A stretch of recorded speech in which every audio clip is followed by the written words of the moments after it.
Hi, this is JP LaForest from Studio JPEG. In this video, I'm going to be doing a review of this Canon Speedlite 600 EXRT flash unit. I decided to upgrade from my old Yongnuo flash and get a full E-TTL flash, so I went for the best one that Canon offers. I didn't want to upgrade once and then maybe in 6 months or a year have to upgrade again. So I went for the biggest one that Canon had. And there was a really good special. I got it for about $419. So it was really hard to pass at that price. What I really love with this flash is it has a lot of power. It has a guide number of 60 meters at ISO 100. And it has the ability to zoom between 20 millimeters all the way to 200 millimeters, which is more than what the other flashes offer.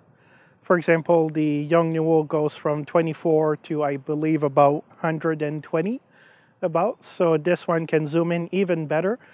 So if you put a telephoto lens at 200 millimeters or more, you're not going to waste as much light. So it's really going to focus the light to just the part you need. And this one does have the automatic zoom in it. So that's really awesome also. So basically, when the flash is at 90 degrees like this, the lens will communicate to the camera and the camera will communicate to the lens how much it's zoomed in. And then the flash unit will automatically zoom in and out. If you open it up like this or something like this to do a bounce flash, then it's going to disable that feature because since you're bouncing off, it's not the same numbers that come into play. So the first thing you do when you unbox it is you open the panel on the side, you pop in 4 AA batteries, and then you're good to go. You have the power button here, so you just go on, and you'll notice there's a lock button also.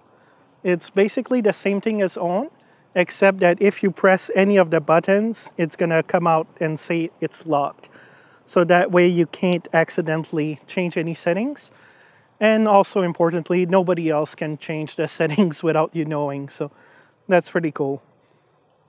And once it's on, by default, it comes up on E-TTL. So you put it on top of your camera and you're good to go. The flash unit in E-TTL will know how much light to send in. And once the scene is lit up correctly and your subject is perfect, then the camera will tell your flash, okay, that's enough, and turn it off for you. So you don't have to play around with ratios or anything like that off the bat. As soon as you turn it on, put it on top of your camera, you're good to go. And then the basic button is you have a plus or minus thing here, and you can put some compensation on your flash here, or you can access it if you're using any of the semi-modern Canon cameras, or definitely if you have one of the most recent ones. You can control everything directly from your camera menu, so you don't have to run to your flash. Let's say I have the flash over here and the camera over there. I can set everything from the camera without having to walk all the way to the flash each time. So that's really cool.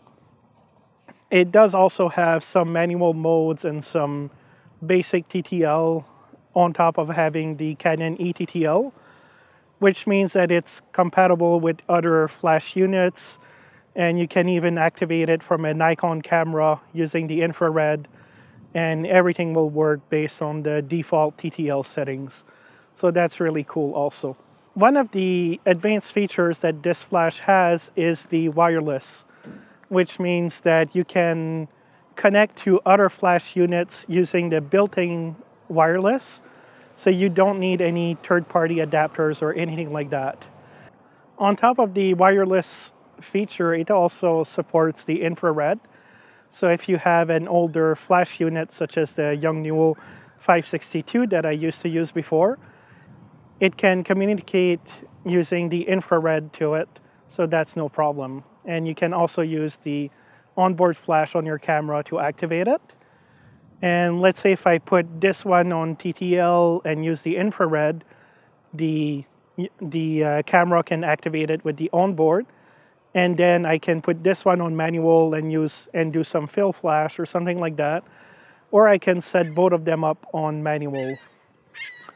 Just like most flash units, once it's on, there's a little red light that opens up here to say you're ready. And you can press the button to do a test shot. So you can do that if you want to see what the shadows are going to look like. Or if you have it on top of your camera, you can press the depth of field preview, which is a little hidden round button near the bottom of your lens on the Canon cameras. And that's going to activate your flash for a full second. And that way you can really see where the flash hits and where all the shadows are and things like that. So that's really cool for adjusting everything correctly. This flash also comes with a built-in hole here that you can attach to the Canon flash brackets.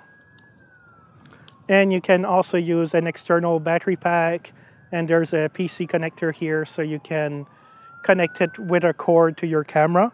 So I'm going to have my wife do a couple of shots with this flash, and I'm going to post the results here. And you'll see also it has the high-speed sync functionality. And you'll see that it comes out, you can get the background really dark, even on a bright sunny day like we have today. It really kills out the ambient light. And also I'll show how you can use it as a fill flash to kind of get rid of the shadows you see on my face right now.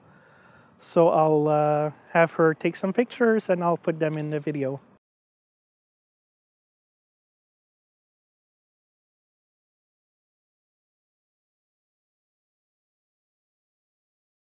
So thank you very much for watching this video. If you have any questions, comments, or suggestions, please leave them in the box below.